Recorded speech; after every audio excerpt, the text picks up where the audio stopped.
Hello everyone. Today's tutorial will be all about variables. I'll be going over what variables are, the two most common variables, how to implement them, and how to actually put data into them. So let's look at the scene here. I have here a canvas with two buttons, nothing on the buttons, just standard just made buttons. And what these buttons are planned to do is the top one, you click it and it'll play a sound. And the bottom one, you click it, a certain amount of time will pass, and then it'll play the sound. As well, on the main camera, I have an audio source, and then my assets, I have my audio clip that will be played for both of them, as well as a manager script, which is a fresh, brand new script, the same as if you just right-clicked, create, and then C# script. That's all I did. And I'll be going over how to get this audio clip and this audio source into this manager, as well as the delayed time. So let's get into our script. So as you can see, fresh, brand new script. So what variables actually are pieces of data that will store anything, whether it be an object inside the Unity, or a word, a letter, a number, into a place in your script for the script to use, or for just storage in general.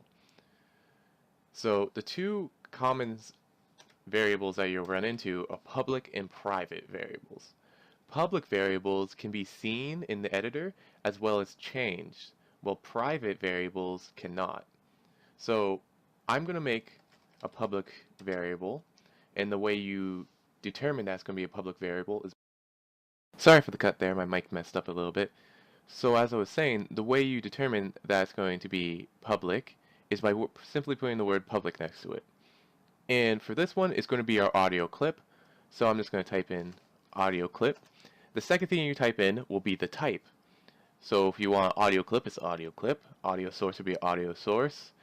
A number will be an int or a float or a double. There's very many number of types of variables out there. And if you want, you can just do a Google search and you find various methods of storing what you want. For numbers, there is so many. Like I said, there's floats, ints, doubles. You can go on with them. But we're going to be using an audio clip because we were storing an audio clip. And then the third thing you type in will be the name of the variable. So I'll just call it clip. And then you end up with a semicolon like you do any other line. As well as I'm going to put another public, and this will be our delayed time, which I am going to set to a float. And I'm going to call it delay time. And I'm going to default our delay time so that if no one edits it in the editor, it'll be defaulted to 1. The F is just to show Unity in the script that it is a float. So it's 1.00 instead of just being 1. Now we'll go and make a private variable. Oops, spelled private wrong.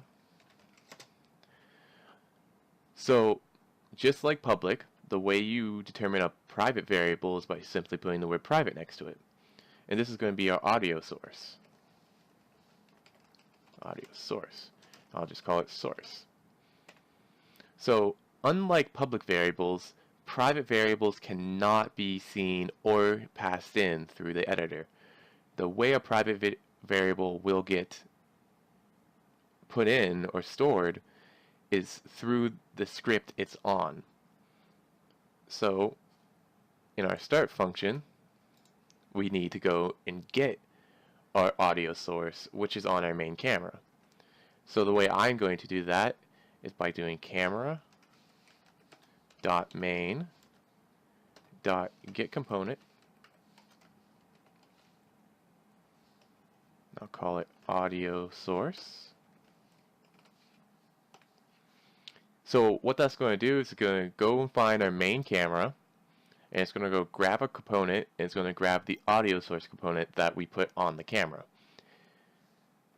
And what we're going to do with that is we're going to say our source is equal to that.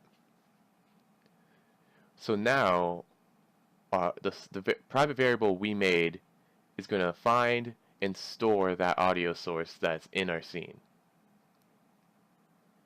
We don't have to do that with the public variables because we can simply give it to them in the editor. So before we do that, let's go ahead and just make our two button functions so we don't have to come back to the script.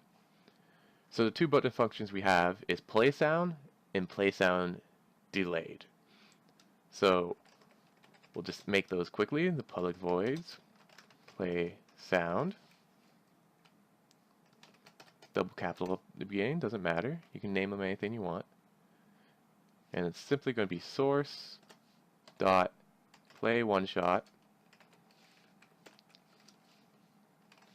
and we'll pass in clip. Nice and simple. The next one's going to be a bit less simple because we're going to have to put in a coroutine into it. Play sound delay, as well as enumerator delay. And here would be yield return new, wait for seconds, and we'll pass in the variable that we create up there, the delay time.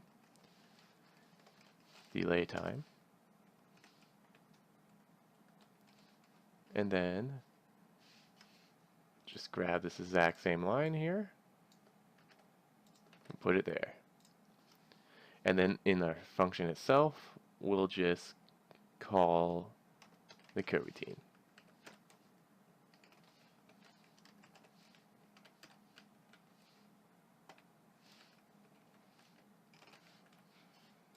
Alright, so to go over that briefly, in our play sound, we're simply telling the source to play our audio clip once, and we're passing in the clip variable that we made up here. And then in the sound delayed function, we're starting the coroutine that we made down here. And what this coroutine just does is, first thing it'll do is wait for our delayed time variable that we have up here, and then play the sound. So let's go back into our scene, and when we go to our event system and drag on our manager script, you see that the clip will say none, and our delayed time will be 1, and our source variable will not show up. The source variable does not show up because it is private. The clip variable has nothing in it because we had to drag it into it. So when you have a public variable and you don't default it to anything, ints will default to 0. But when you have a object variable, like a audio clip, you have to give it to it. So if we just simply click on our sound and drag it in there, boom, it's got it, and it knows exactly what it needs to do. Now we go to our buttons and we give it the event and the function. So this one will be play sound, and this one will be play sound delayed.